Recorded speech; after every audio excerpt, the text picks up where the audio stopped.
Bon,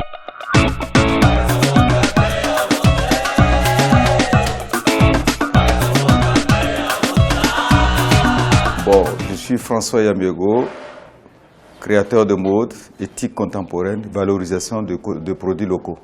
Je présente des produits, des vêtements à base du coton biologique, du coton du Burkina Faso, bon, du Mali, tissé au Burkina, teint au Burkina, réalisé au Burkina pour le développement durable. Mes débuts n'ont pas été faciles comme un bon petit Africain qui quitte de l'Afrique profonde, qui découvre les grandes villes. J'ai fait des grandes villes comme Abidjan, comme Dakar.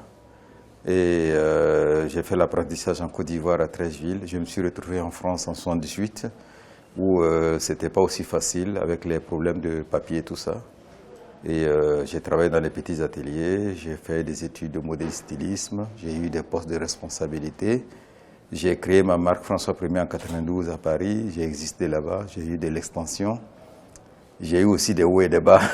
J'ai choisi de rentrer en Afrique en 2008, où j'ai créé la marque François Ier, qui continue dans l'éthique contemporaine en 2008 au Burkina Faso. Le parcours d'artiste, c'est le jeune créateur qui commence en France, qui rêve, qui fait beaucoup de défilés, qui monte, après qui devient patron. Après patron aussi, c'est une autre vie. Après, il revient en Afrique aussi, il commence aussi à faire la casquette de créateur, donc le parcours continue toujours. Avant d'aller en France, j'étais déjà tailleur à Abidjan, donc qui fait que j'ai l'expérience en tant que tailleur. Après, j'ai eu aussi l'expérience en tant que patron en France, créateur. Donc les deux expériences jumelées, ça me permet de m'intégrer et de comprendre aussi les autres. Ma particularité, elle est simple parce que j'utilise le coton entièrement, c'est-à-dire d'autres l'utilisent pour faire des empiècements et moi je l'utilise à 100% dans le vêtement. On a tellement de coton, on a des pays de producteurs de coton, des pays africains comme le Burkina, comme le Mali et tout ça, et ce coton n'est pas beaucoup valorisé. C'est à nous créateurs de l'amener dans une mode universelle, une mode qui puisse plaire un peu au monde. Et donc ça crée des emplois, raison pour laquelle j'ai choisi de faire ce produit-là.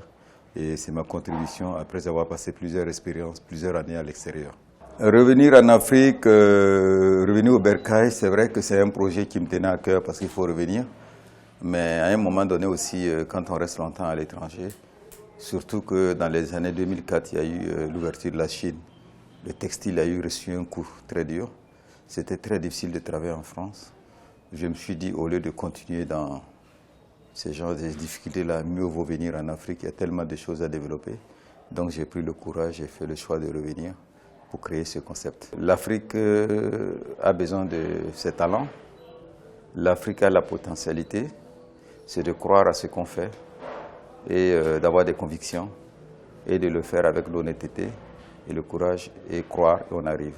La touche particulière est que la collection que j'ai présentée hier était une collection de haut de gamme, prêt-à-porter haut de gamme. Et c'était des costumes, des ensembles qui est destiné à un certain standing. Mais j'ai aussi une ligne que je développe avec un groupe, Le Relais France, que je développe à Côte-d'Ivoire, qui serait une ligne urbaine, une ligne accessible, une ligne pour tout le monde, parce qu'il faut aussi une ligne urbaine pour la classe moyenne. La mode en Afrique, elle n'est pas très structurée.